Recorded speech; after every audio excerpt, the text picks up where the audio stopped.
ಇನ್ನೂ ನೋಡಿ, ಇನ್ನೂ 100% ಎ ಐ ವ್ಯಾಲ್ಯೂಯೇಷನ್ನು ಸಕ್ಸಸ್ ಆಗಿಲ್ಲ. ಅದು ತುಂಬ ಎಕ್ಸ್ಪೆರಿಮೆಂಟ್ ನಡಿಬೇಕು. ಈಗ ಅದರ ಕ್ಯಾಲಿಬ್ರೇಷನ್, ಎ ಐ ಕ್ಯಾಲಿಬ್ರೇಷನ್ ಅಂತ ನಡಿಬೇಕು.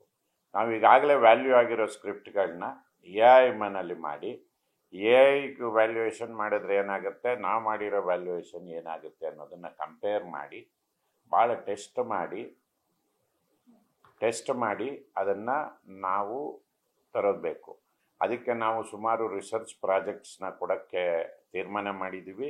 ಅದರ ರಿಸಲ್ಟ್ ಬಂದ ನಂತರ ನಾವು ಅನೇಕ ಕಂಪ್ನಿಗಳು ಬರ್ತಾ ಇದ್ದಾವೆ. ಯಾವ ಕಂಪ್ನಿ ಬಂದರೂ ನಾವು ಈಗಾಗಲೇ ಹೇಳಿದ್ದೀವಿ, ಮೊದಲು ನಾವು ಸ್ಕ್ರಿಪ್ಟನ್ನು ಕೊಡ್ತೀವಿ, ವ್ಯಾಲ್ಯೂ ಆಗಿರೋ ಸ್ಕ್ರಿಪ್ಟ್. ಆಲ್ರೆಡಿ ಕಳೆದ ಎಕ್ಸಾಮ್ಗಳಲ್ಲಿ ವ್ಯಾಲ್ಯೂ ಆಗಿರೋ ಸ್ಕ್ರಿಪ್ಟನ್ನು, ಆ ಸ್ಕ್ರಿಪ್ಟ್ನ ವ್ಯಾಲ್ಯೂ ಮಾಡಿ ನಮಗೆ ಕಂಪ್ಯಾರಿಸನ್ ಕೊಡಿ, later on we will think ಅಂತ ಹೇಳಿದ್ದೀವಿ.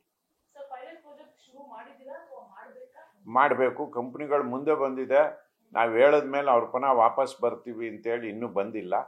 ಬಂದಾದ ಮೇಲೆ ಡೆಫಿನೆಟ್ ಆಗಿ ಇದು ಮಾಡ್ತೀವಿ. ನಮ್ಮಲ್ಲಿ ಕಾಲೇಜಲ್ಲಿ ಅನೇಕ ಪ್ರೊಫೆಸರ್ಸ್ಗಳು ಎಲ್ಲಿ ಎ ಐ ಪ್ಲಾಟ್ಫಾರಮ್ ಇದೆ ಅವರು ಎಕ್ಸ್ಪೆರಿಮೆಂಟ್ಗಳನ್ನ ಮಾಡ್ತಾ ಇದ್ದಾರೆ. ಅವ್ರದ್ದೇ ಆದ ಕಾಲೇಜುಗಳನ್ನು, ಅಟಾನಮಸ್ ಕಾಲೇಜುಗಳನ್ನ ಸ್ಕ್ರಿಪ್ಟನ್ನ ವ್ಯಾಲ್ಯೂ ಮಾಡಿ ಟ್ರೈ ಮಾಡ್ತಾ ಇದ್ದಾರೆ.